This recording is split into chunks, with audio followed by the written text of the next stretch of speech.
Today it falls to this Labour Party, to this Labour government, to rebuild Britain once again. And while this is the first budget in more than 14 years to be delivered by a Labour Chancellor, it is the first budget in our country's history to be delivered by a woman. Together, the hole in our public finances this year, which recurs every year, the compensation schemes that they did not fund, and their failure to assess the scale of the challenges facing our public services means that this budget raises taxes by £40 billion. Any Chancellor standing here today would have to face this reality. And any responsible Chancellor would take action. So in today's budget, I am announcing an increase in employers' national insurance contributions. We will increase the rate of employers' national insurance by 1.2 percentage points to 15% from April 2025. And we will reduce the secondary threshold, the level at which employers start paying national insurance on each employee's salary, from £9,100 a year to £5,000. This will raise £25 billion per year by the end of the forecast period. I know that this is a difficult choice. I do not take this decision lightly. We need to drive growth, promote entrepreneurship and support wealth creation, while raising the revenue required to fund our public services and restore our public finances. Today, we will increase the lower rate of capital gains tax from 10 to 18% and the higher rate from 20 to 24%, while maintaining the rates of capital gains tax on residential property at 18 and 24% too. This means the UK will still have the lowest capital gains tax rate of any European G7 economy. I have always said that if you make Britain your home, you should pay your taxes here too. So today I can confirm we will abolish the non-dom tax regime. And we will remove the outdated concept of domicile from the tax system from April 2025. We will introduce a new residence-based scheme with internationally competitive arrangements for those coming to the UK on a temporary basis, while closing the loopholes in the scheme designed by the party opposite. To further encourage investment into the UK, the previous government froze income tax and national insurance thresholds in 2021, and then they did so again after the mini-budget. Extending their threshold freeze for a further 2 years raises billions of pounds, money to deal with the black hole in our public finances and repair our public services. Having considered this issue closely, I have come to the conclusion that extending the threshold freeze would hurt working people. It would take more money out of their payslips. I am keeping every single promise on tax that I made in our manifesto. So there will be no extension of the freeze in income tax and national insurance thresholds beyond the decisions by the previous government. From 2028-29, personal tax thresholds will be uprated in line with inflation once again. When it comes to choices on tax, this government chooses to protect working people every single time.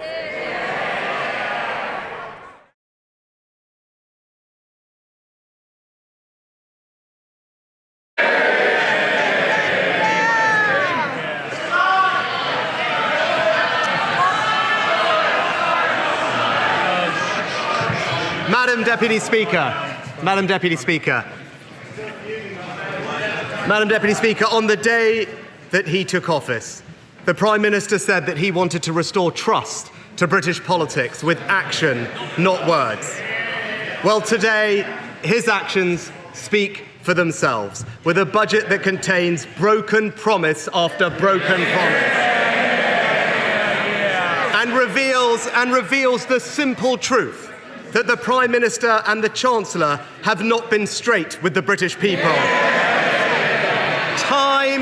Time and again, Time and again, we Conservatives warned Labour would tax, borrow and spend far beyond what they were telling the country. And time and again, they denied they had such plans.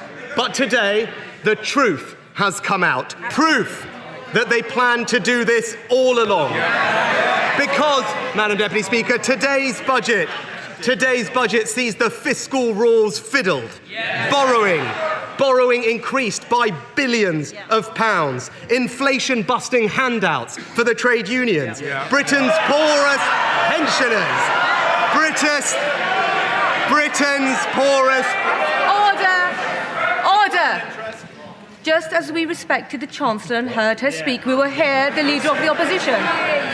Speaker, Britain's poorest pensioners squeezed, welfare spending out of control, and a spree of tax rises they promised the working people of this country they would not do.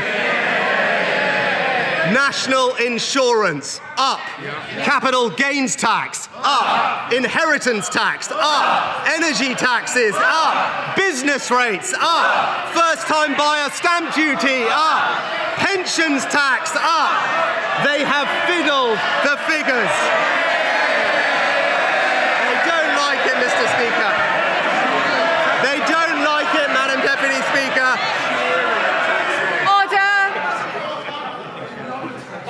The public will also want to hear what the Leader of the Opposition has to say.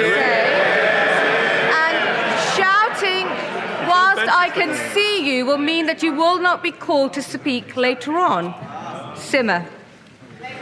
Now, Madam Deputy Speaker, the Chancellor and Prime Minister have tried to say that they had no choice. But be in no doubt, their misleading claims about the state of the economy are nothing but a cynical political device.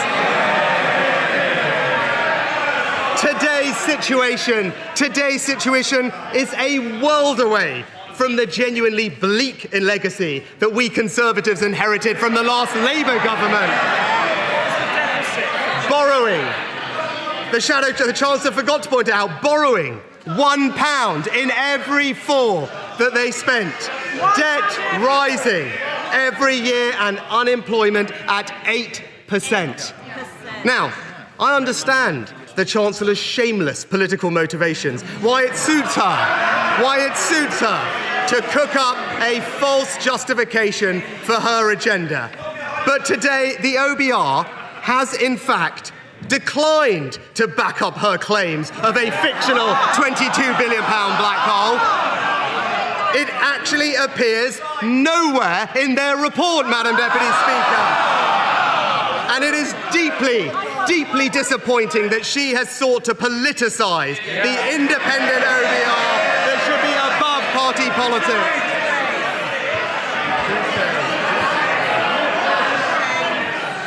But as she now knows, her playing politics has done real damage to our economy. She talked about being a Bank of England economist. Well, as the Bank of England's former chief economist has said, Labour's approach has generated fear and foreboding and uncertainty amongst consumers, businesses and investors. The rhetoric of this Chancellor and this Prime Minister damaging the British economy for political purposes. Now, you only need to look at the facts to see that the Chancellor's claims about her economic inheritance are nonsense. Labour inherited an economy with inflation back at its 2% target, mortgage rates being cut and unemployment low. And, Madam Deputy Speaker, when we left office, the United Kingdom was the fastest growing advanced economy in the world. And when it comes to the public finances, not once has the Chancellor acknowledged that we took the right decision to spend £500 billion to protect the British people from the impact of COVID and Putin's war.